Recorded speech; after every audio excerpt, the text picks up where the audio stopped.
국세청에서 부동산 전문 세무사로도 이제 활동을 많이 하셨는데요. 지금까지도 그렇고. 그 부동산 전문 세무사만 아는 절세하는 비법 같은 게 있다면 뭐가 있을까요? 제일 중요한 게 이제 뭐 많은 분, 저희 가족도 포함해서 이제 부부 공동 명의가 가장 부동산에 대해서는 가장 확실하고 좋은 절세 방법이죠. 그거는 앞으로도 그 경제나 세법의 흐름에 비해서 이 절세 효과는 확실한 겁니다. 이제 부부 공동명의에 대한 절세 효과가 이제 제일 큰 이유는 단순합니다. 사실은 부가가치세는 보통 세율이 10% 아닙니까, 그죠? 나누든 빼든 세금이 똑같습니다, 그죠? 근데 양도세는 소득세율로 적용하게 되어 있습니다. 그래서 10억까지는 45%거든요. 45% 밑으로 될 때는 이 소득이 반으로 나누면 세율이 반으로 떨어지죠. 네, 그렇죠. 한 사람일 때는 45%지만 떨어질 때는 20%를 적용받으니까. 그러니까 20% 이상의, 절반 이상의 2분의 1의 그 절세 효과가 있죠. 바로 요거 때문에 양도세나 이런 효과 때문에 부부 공동 명의로 하는 거도 있고요. 근데 그 종부세도 마찬가지로 인별 과세기 때문에 나누면은 그러니까 결국은 요 세율이 단일 세율이냐 누진 세율이냐 따라서 절세 효과를 판단하시면 됩니다. 그러면 이제 누진 세율이 될 때는 부부 공동 명의가 좀 유리하고 절세 효과가 크다는 거죠. 예. 근데 이제 재밌는 거는 최고 세율 이상이어야 되죠. 그러니까 이제 소득이나 이게 10억 이상 돼서 둘 다 최고 세율이 되면은 공동 명의를 하나하나 차이가 없죠. 이 최고 세율 밑에서 갈수록 효과가 점점 커지는 거죠. 그죠? 소득이 10억 이상 되는 사람은 많지 않을 것 같으니까. 네. 아니, 그래도 있습니다. 있기야 있겠죠. 부동산은 실제로 10억 이상 되는 경우가 되게 많습니다. 부동산은 그렇죠. 왜냐하면은 저희가 상담을 강남 쪽에서 상담을 많이 하다 보면은 강남의 부동산들이 80년대도 그렇고 IMF 후에는 강남의 부동산도 분양이 안 돼서 양도세 면제해가지고 분양한 아파트가 있습니다. 네. 100% 면제. 그 당시에 IMF 이후에 분양이 안 돼서. 그런 시기가 있었어요. 예. 네. 그다음에 강남에 그때 당시에 지금 현재 있는 20, 30억의 아파트가 그때는 2억 정도 규모였거든요. 근데 그걸 다주택으로 갖고 있는 사람들은 지금 매매를 하면 전부 다 양도 차익이 10억 이상 나옵니다. 그렇죠. 시간이 많이 지났으니까. 그러니까 즉 아까 얘기한 대로 만약에 양도 차익이 10억 정도 된다 그러면은 이 부부 공동 명의가 아주 위력을 발휘하면서 절세를 하게 됐죠. 그래서 양도 차익. 네. 양도 차익이 힌트는 양도 차익이 10억 이상 벌지 않을 것 같다면 부부 공동 명의를 하시고요. 10억 이상 넘어간다 그러면 별 의미가 없다 이렇게 생각을 하시면 되겠습니다. 근데 사실 한 10년 정도 전에 강남권의 아파트를 샀다고 하면 양도 차익은 10억은 다 넘어갈 것 같은데요. 그러니까 둘이 합치니까 20억 이상 차이가 난다고 20억 차이네요. 그러니까 20억 차이가 밑으로가 절세 효과가 커지는 거죠. 그쵸. 10억씩으로 나눠서 최고세율 45% 밑으로 떨어질 때 절세 효과가 큰 거죠. 근데 최고 구간을 넘어서면 이제 의미가 없다는 거죠. 그 공동 명의를 하는 의미가. 실제로 그 고소득자도 마찬가지입니다. 고소득자도 이제 가끔 가다가 회사에 경영을 할 때 부부가 같이 공동 경영을 하는 수가 있는데 아까 얘기한 대로 이거랑 똑같은 이치가 똑같습니다. 연봉이나 이런 거를 부부가 아까 얘기한 대로 10억 정도 밑으로 해가지고 부부가 적당하게 자기 기여도에서 나누면은 절세 효과가 당연히 크죠.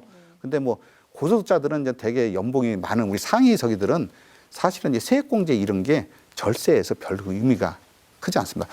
참고적으로 이렇게 시뮬레이션을 저도 이렇게 해보면은요, 여러 공제제도를 여러분이 보시면은 좀 느끼시겠는데 보통 이 금액이나 소득 금액 7천만 원 이하에서 공제 효과가 나타나게 다 설계가 되어 있습니다. 아까 얘기한 대로 신문 구독료 같은 경우도 7천만 원 이하자만 적용받듯이. 그래서 일단 그 이상 넘어가면은 그렇게 큰 세부담 없고 그대로 세율을 거의 내는 그런 효과가 되니까요.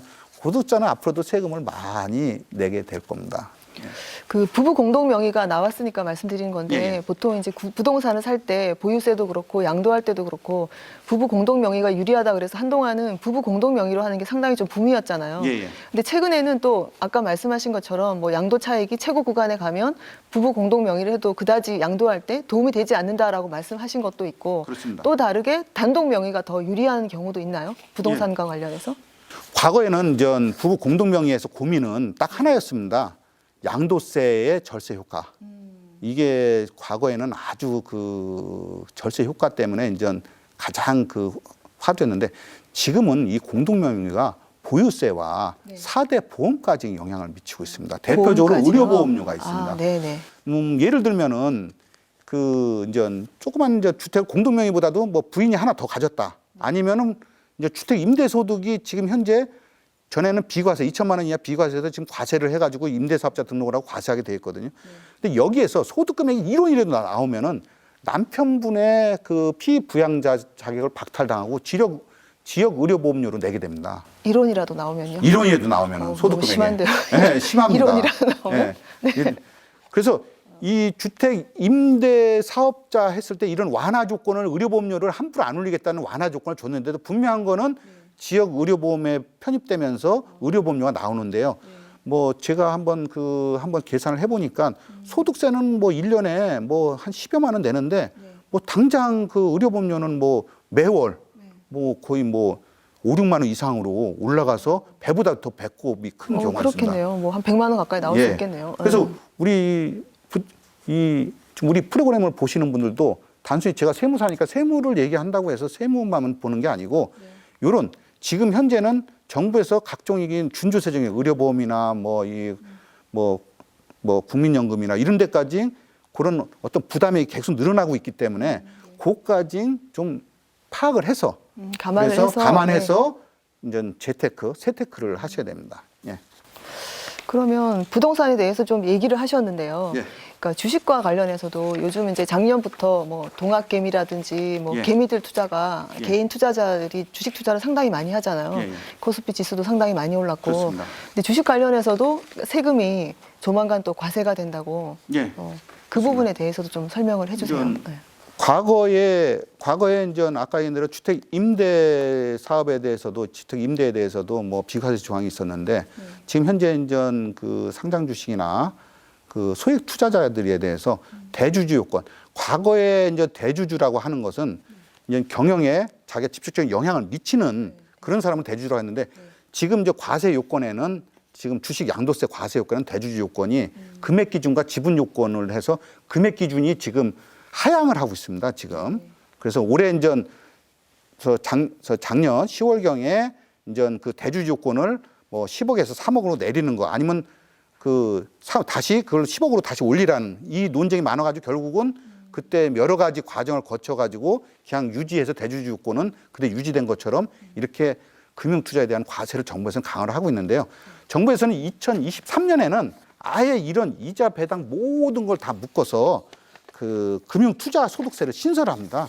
2023년 1월 1일부터는. 2023년이요? 예. 그때부터는 금융투자 소득세를 이제 과세를 하게 되는데요. 이때는 뭐 소액주주하고 대주주 구분도 없고요. 그냥 일단 그 비과세를 다 없애버리는 겁니다. 유일하게 이제 아주 특별한 뭐 투자증권이나 특별한 아주 비과세 상품 아니면 대부분 이제 과세를 다 합니다. 그러면은 지금 뭐 증권 같은 경우도 주식 같은 경우도 그러니까 거래세가 있고 종류가 좀 여러 가지가 있잖아요. 그렇습니다. 그러면은 비과세 자체가 이제 없어지고 그렇습니다. 일단 주식으로 인해서 버는 소득에 5천만 원이 넘는 걸 가지고 과세를 하는 거잖아요. 이제 거래세는 이제 정부에서는 이제 요 양도 차익이나 소득에 대해서 과세하다 보니까 거래세에 대한 거는 계속 줄여가지고 올해도 줄고 있고요. 결국은 전 상장 주식은 제로까지 아마 지금 예정이 돼 있습니다. 거래세가요? 나머지 비상장 주식하고는 요건 좀 남아 있는데요. 그렇게 거래세는 이제 비중이 계속 줄어들고 그 대신 소득세로 가고 있고요. 그래서 이제 이 일반 소액 투자자들이 이런 소액 투자들이 무조건 뭐 조금 차익이 벌어져서도 세금을 내면은 뭐 대한민국에 있는 모든 소액주주가 다 뭐 1호에도 양도 차익 있을 때 세금을 내는 그런 문제점이 있지 않습니까? 그러면 그 세금 내는 과정에서 국민들이 하는 그런 비용 문제 또 그거에 대한 또 여러 가지 불만 또 이제 또 영세민 소액 투자자에 대한 보호 그런 문제가 있기 때문에 이제 차익에 5천만 원까지는 이제 공제를 해주기 때문에 5천만 원까지는 1년에 연간 5천만 원까지는 공제를 하기 때문에 연간 이제 주식 투자나 이런 이자 배당을 받아서 5천만 원까지 버시는 거는 이제 세금은 걱정 안 하셔도 되고요. 이제 두 번째가 이제 2월 이 손실을 본 거. 그러니까 이제 올해는 이익을 봤는데 작년에 손실을 본 거, 재작년에 손실을 본 거, 이걸 어떻게 할겠느냐. 요거는 이제 2월 공제를 해줍니다. 5년까지 2월 공제를 지금 할 예정입니다. 그래서 이제 손실을 보시거나 이렇게 했을 때도 항상 그걸 잘 관리를 하셔야만 그 2월 공제 받아가지고 전부 다 해서 세금이 좀 줄어들지 그 당연도에 이익이 난다고 해서 꼭 과세만 다 되는 건 아니다. 그렇게 보시면 되겠습니다. 그럼 그 5년이라는 기준이 지금 현재 시점 기준으로 과거까지 5년을 말하는 그렇습니다. 건가요? 예. 그리고 그럼 내가 그동안 손해를 봤다. 이건 본인이 다 입증을 해야 되는 거죠? 그렇습니다. 예. 현재 지금 법 개정이 계속 지금 나오고 있는데요.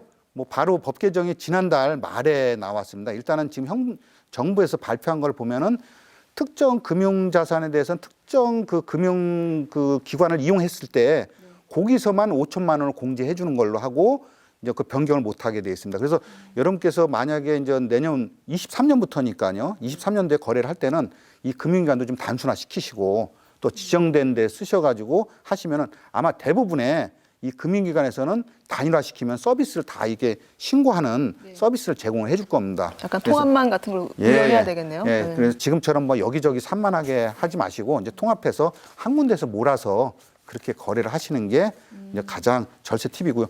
또 두 번째는 이제 이것도 세무사들이 싫어하는 업무입니다.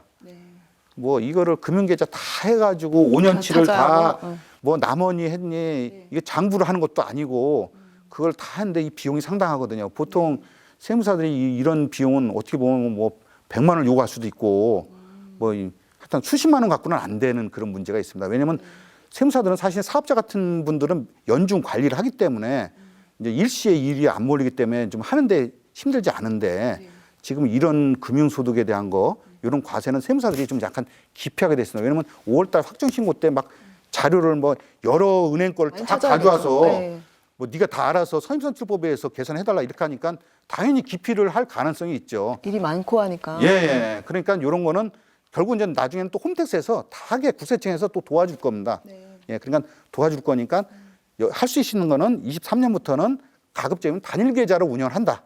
좀 그렇게 좀 생각하시고 하시는 게 여러 비용도 절약하고 절세도 할 수 있는 그런 팁이라고 할 수 있습니다. 근데 한 가지 궁금한 게 생기는데요. 아까 2023년부터 그러니까 주식으로 인한 그 소득에 대해서 금융투자소득세가 신설됩니다. 그러니까 양도를 할 때잖아요. 예, 양도할 갖고 있을 때입니다. 때는 문제가 되지 않고 문제 안 양도를 됩니다. 할 때 그 세금을 물린다고 그랬는데 그 기준이 만약에 2023년부터 시작하면 제가 만약에 주식 투자를 한 10년 전부터 했어요. 예. 그러면은 적용되는 기간이 그 10년 동안 다인가요? 지금으로부터 처음 샀을 때부터 기준이 다 되는 건가요? 아니면 최근 뭐 특정 시점부터 기준이 되는 건가요? 예.